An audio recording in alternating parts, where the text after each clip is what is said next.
Hello everyone, welcome back to another episode of building the Next.js app with the Claude Code. So far what we've got is the Claude Code has built the Next.js app with the package.json. It's got the tsconfig, environment variables, things like that, and also the tailwind config.js. And we'll continue further developing this Next.js app where it's going to render the post from a WordPress site as a headless CMS.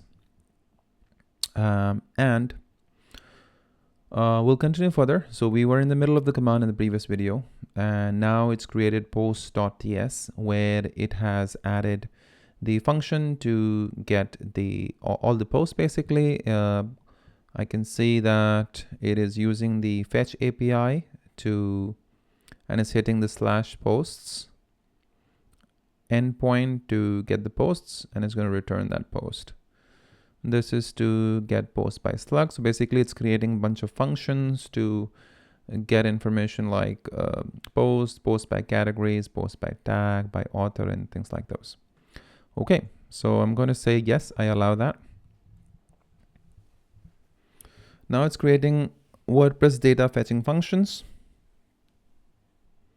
creating utility functions. So now it's creating pages.ts. So it's doing all of that here. Okay.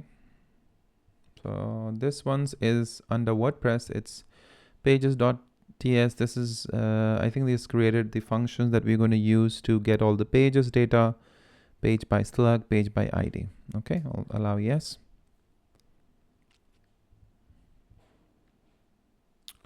Now it's going to create utility functions to get the date, the content, the image helpers, etc. Okay, so now it's created taxonomy.ts. It's basically using the lib type from WordPress, types WordPress. So it's already created all these types that it expects, because when WordPress gives you the data, so let me just give you an example, okay? If you go to environment local, and if I go to this endpoint, this is your REST API endpoint /posts, I believe. Let's see, posts. Okay, it's loading up the post, I guess. Yep, there it is. So when it renders the post content, this WordPress REST API, it actually gives you the data in a certain shape, right? Like ID, date, date GMT, slug. So it has a certain data shape in that JSON object format. So because we are using TypeScript, it defines those types so that when we get the data, we are ensuring that it's being rendered in the relevant data type. So you see this WP post, right? So it created date GMT, all of that, because that's what the data shape is, date GMT. And then you have the content, then rendered. So they have content, and then it uses WP rendered, which is this guy. Very smart, actually. Very nice. Okay, so it's creating the functions for getting the categories, category by slug, category by ID, getting all the tags, all of that, right? So let's allow it to create it. So now it should create it over here. It just did that. There you go. Perfect. Now, similarly for author, it wants to create author.ts. I'm going to say yes. So it created the author.ts. Now let me create the utility function for date formatting, content processing, and image handling. Okay, so it's going to do that. Create layout components, header and footer. Okay, so I guess it's going to create layout components.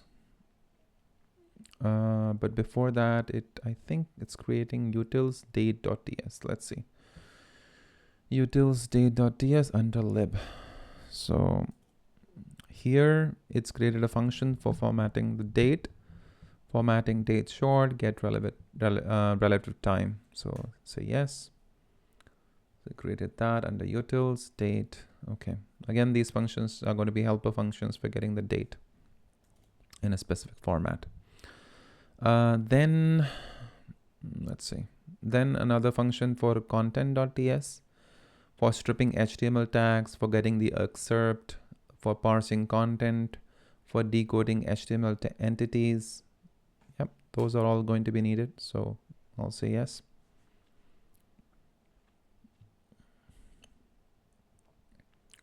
Next thing it's gonna do, it's already blew my 4.6K tokens.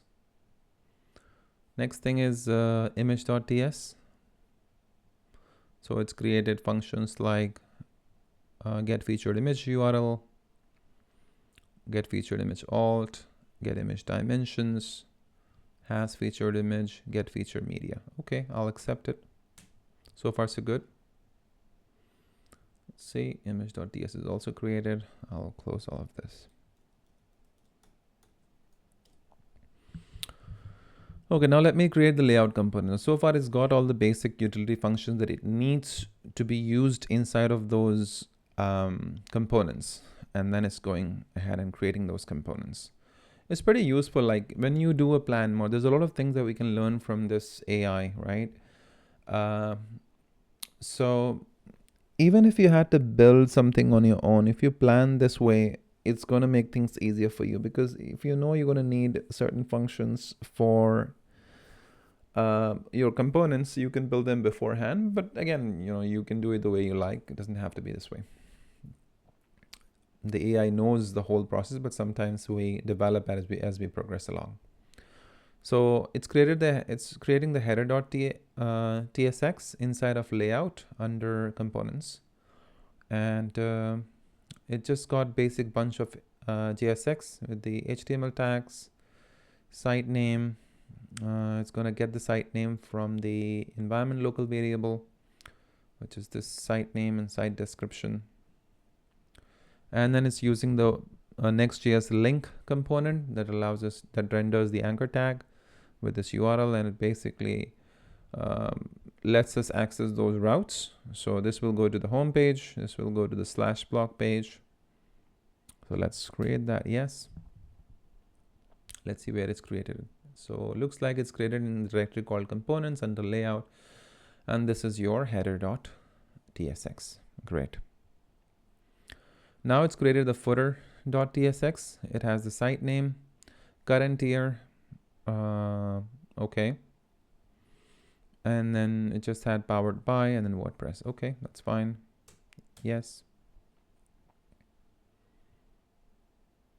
Now let me create post component that will display the blog content throughout the site. Creating layout, post components.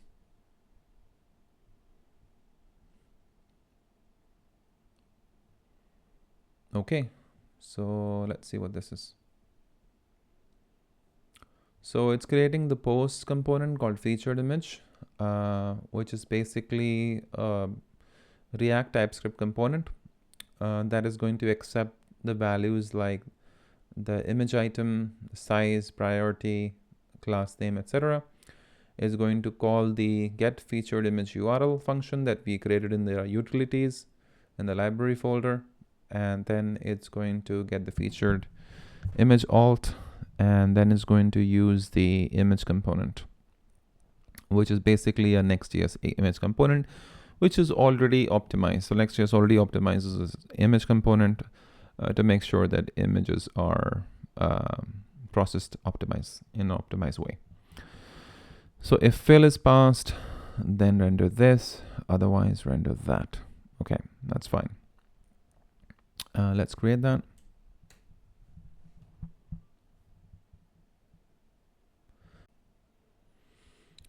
Okay, then it's creating the post meta,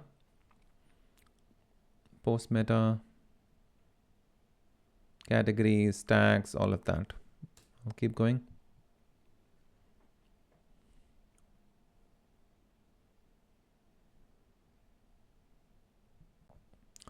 Now it's created the author card component, which is going to basically render the author image, its URL, a link, right, with the author name, author description, and the link. Let's select yes.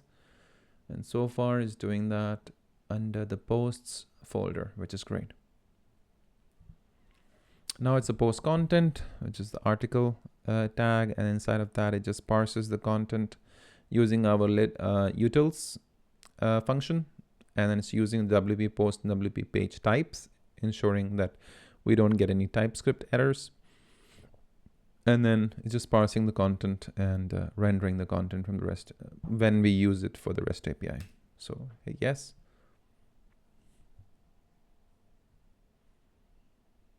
Okay, so author card is done. Let's see which component it's going to create now. Now it's a postcard. Okay, so again, featured image, postcard, article, categories, title of the post, excerpt, meta, and read more. Post content, okay. Post list, I'm just going to say yes. So post list will be the list of the post basically, which I guess they'll use the same component postcard inside of the post list. Let's just confirm that is the case. So I'm going to click on post list. Yes, I was right. So basically, when you get the data from the REST API, it's going to render the post list component, and inside that, it's going to loop through the post data that we receive from the REST API, which is basically this data that you see. You can see in multiple posts here, and then it's going to use the postcard component that it just created here to ensure that we get the article title, the content, excerpt, and meta, etc. Okay, let's continue. Now it's created category list, so I'll select that. So it created the category list, and it's doing that inside of the navigation. Okay, so under category list, it's looping through the categories and just rendering the category pages links with the category count. Okay, then tag list, similar to category list, it's created tag list, and here again looping through the tags and displaying the name of the tag, the URL with the URL, clickable URL, and the count. Then loading skeleton, because let's say when the data is being fetched, you need a loading component. So it's going to load the loading component. And then also the error message. So I'll accept that. So loading component, it's created inside of the UI. So you can see this is the loading component, right? And then the error message.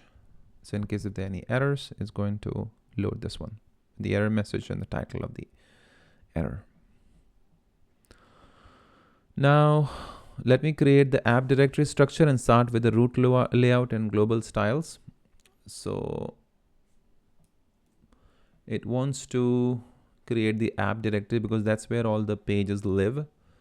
I personally would have created the app directory first, but it's okay. I think it has made sure it's created all the utility functions and the components first before it created the page. So that's fine too. So it's creating the global.css where it's adding some basic styles. Okay, that is fine. So there it is. That's the apps directory where the global CSS will live. I'm just going to close all the others. And now I just want to create the layout.tsx. So under the layout, it has the HTML tag, the body, the header component, the footer, the header component, the footer component, and whatever the content goes inside of the main. And it's using the header component, which is already created before. This is the header component. It has the links to the site name and all that stuff. And it also has the footer component, which we already explained to you earlier. Then it wants to create the page.tsx. So I'm going to check that. I'll say yes. So under the app, it's created the page. This is the home page. It's going to use the header and the footer automatically. And I'll say is welcome to, and then whatever the site name is, site description is, and then there'll be a link to view all the posts. And then this will be rendering the post list component that I already showed you earlier, which is basically the list of all the posts. Okay. And if there are no posts available, then it's going to pass empty message. And if there's an empty message, then let's see, then it's going to show that. Then it's creating, let's see what it's creating. Under blog, it's creating page.tsx. So under the blog directory, under app, it's created page.tsx. Here, okay, it's again using post list here. Explore all our articles. This is basically the blog's landing page. And here, notice it's calling the get all post function, which it already created under lib WordPress post. And here is going to make the, say, fetch API, right? The REST API endpoint calls is /posts, which is basically to this endpoint. It's going to get all the posts. So as you see, it's going to return the post. Once the post is returned under this variable, it's going to loop through the post and is going to use the post list component to basically display all the posts on the front end. Then it's creating loading.tsx. Well, add that. Okay.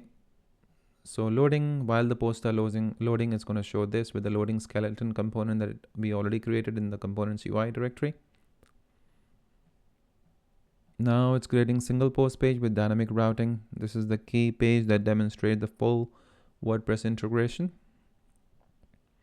But in the meanwhile, what I'm going to do is I'll take a pause over here. We'll continue further in the next video. Thank you very much.